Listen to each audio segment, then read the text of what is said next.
Assalamualaikum warahmatullahi wabarakatuh. Bagaimana kabar anak-anak semua? Semoga anak-anak dalam keadaan sehat walafiat, tidak kurang satu apa. Karena itu yang Bu Leli harapkan. Baiklah, sebelum pembelajaran dimulai, marilah kita berdoa bersama-sama menurut agama dan kepercayaannya masing-masing. Berdoa mulai. Selesai. Alhamdulillahirabbil alamin ya. Semoga saja dengan diawali pembelajaran kali ini dengan berdoa terlebih dahulu, anak-anak semua dalam keadaan sehat walafiat, tidak kurang satu apa, dan bisa mengikuti pembelajaran tanpa halangan satu apapun. Baiklah, pada kesempatan kali ini Bu Leli ingin mengajarkan tema 4, subtema 2, pembelajaran pertama. Kemarin Bu Leli masih membahas tentang kewajiban dan hak seseorang, baik itu orang tua, anak-anak ya, baik itu di lingkungan rumah, sekolah, ataupun di lingkungan masyarakat.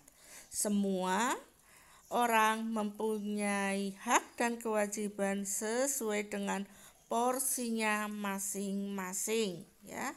Begitu juga dengan kalian anak-anak. Sebagai pelajar, kalian tetap mempunyai kewajiban. Kewajiban kalian itu apa?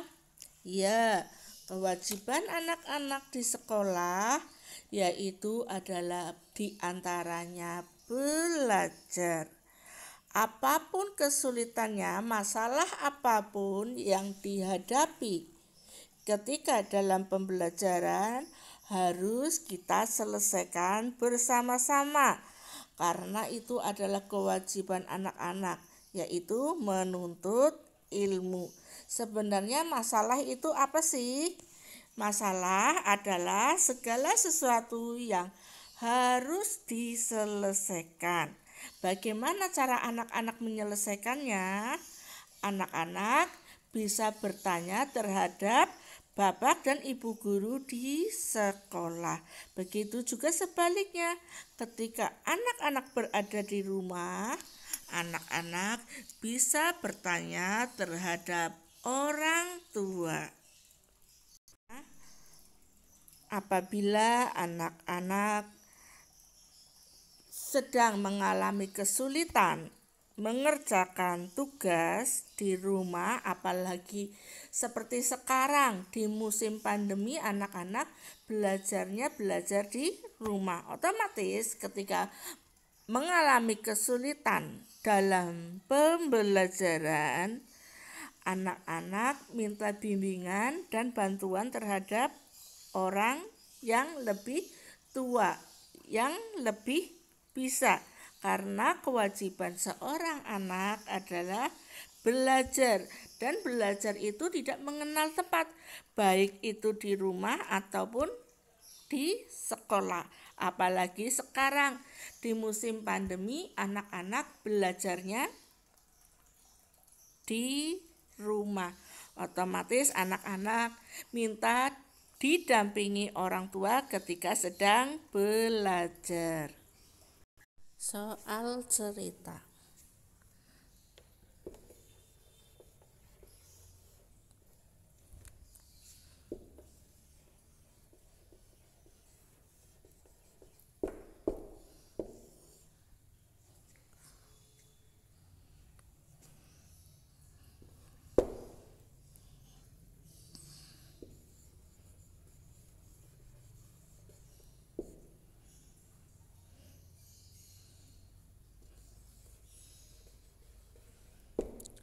Ami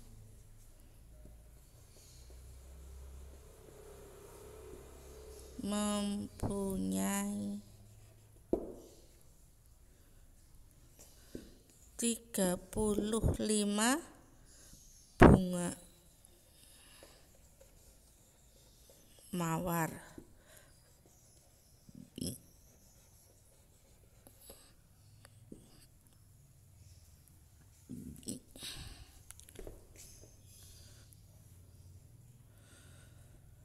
Sepuluh bunga mawar mati.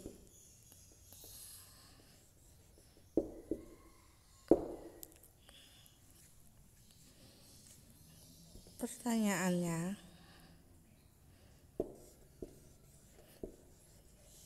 berapa bunga mawar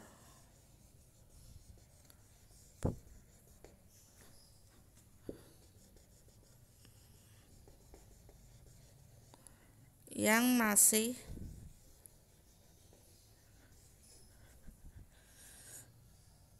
hidup?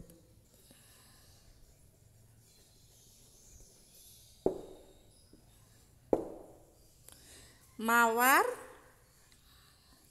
hurufnya kecil atau besar? Coba. Berapa bunga mawar? Karena mawar itu nama bunga, M-nya harusnya huruf besar ya. Memang sengaja ditulisnya kecil supaya tahu perbedaannya ya, bunga mawar. Yang ini juga supaya tahu, oh ternyata mawar itu kan nama bunga.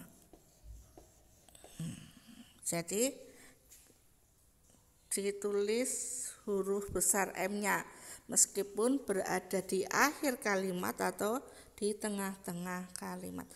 Pertanyaannya, berapa bunga mawar yang masih hidup? Yang kedua, buat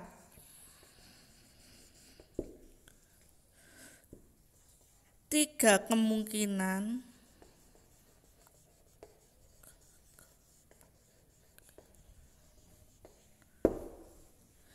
dari bunga mawar yang masih hidup.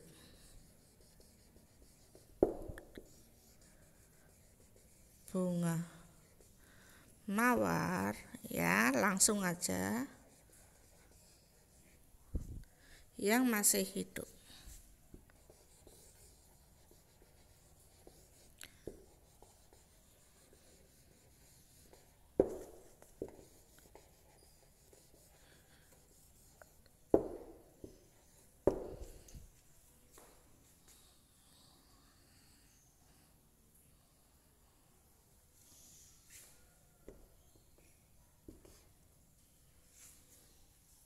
Soalnya ya, Ami mempunyai 35 bunga mawar. 10 bunga mawar mati. M-nya juga harus besar karena mawar ya. Nama bunga diganti lagi. Berapa bunga mawar yang hidup? Yang kedua, yang B, buat 3 kemungkinan dari bunga mawar yang masih hidup. Ini ya. Oke, jawab.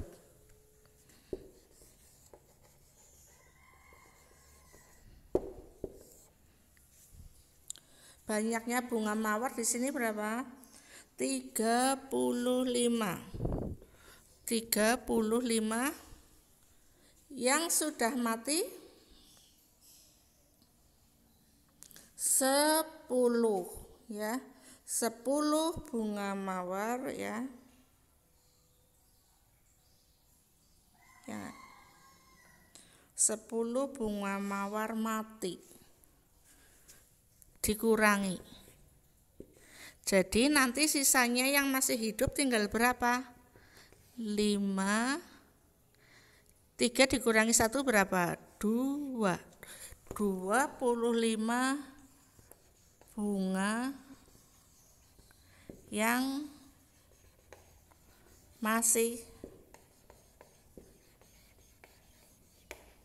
hidup.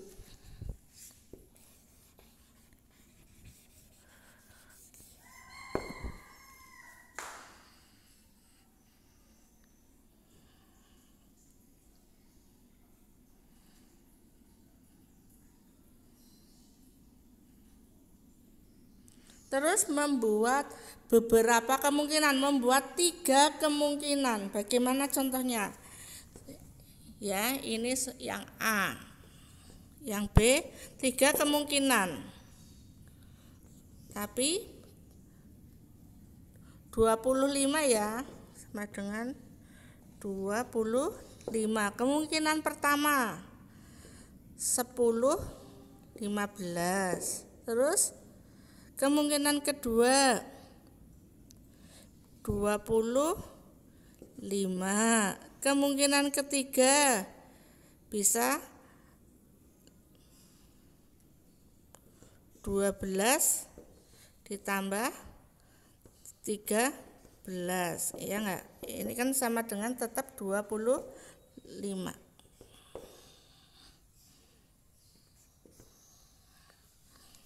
Ini 3 kemungkinan ya.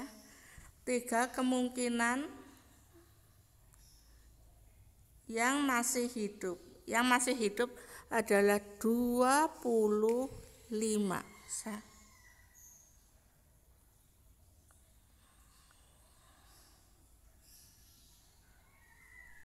Soal latihan ya. Latihan.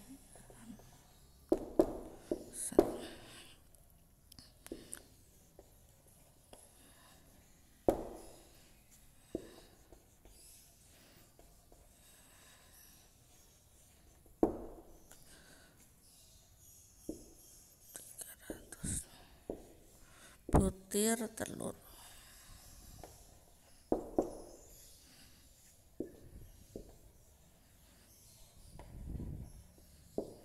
Ya.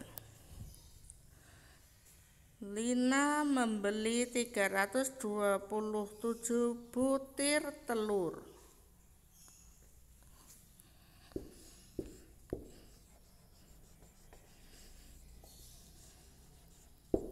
Ternyata telur yang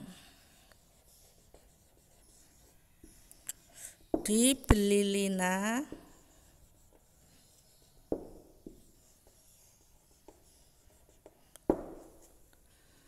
seratus 127 butir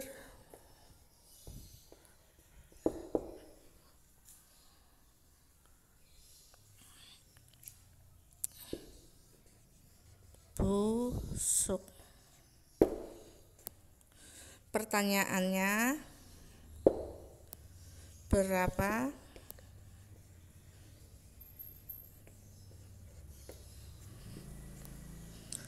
jumlah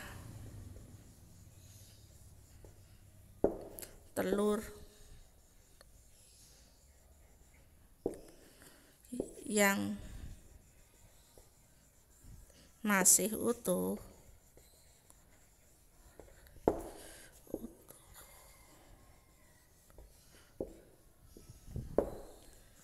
Yang kedua,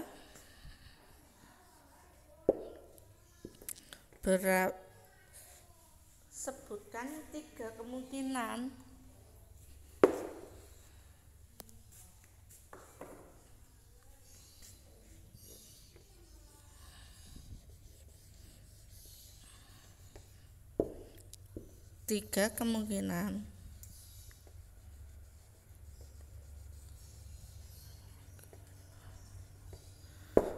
dari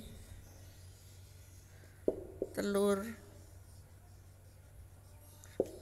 yang masih utuh.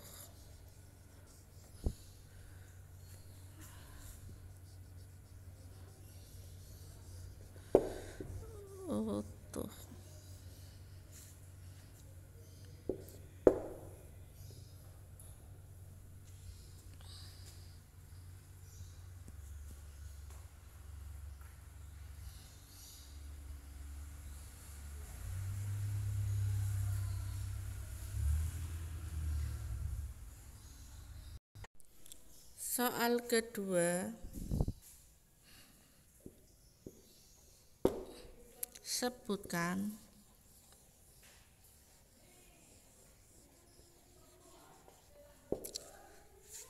3 hak anak.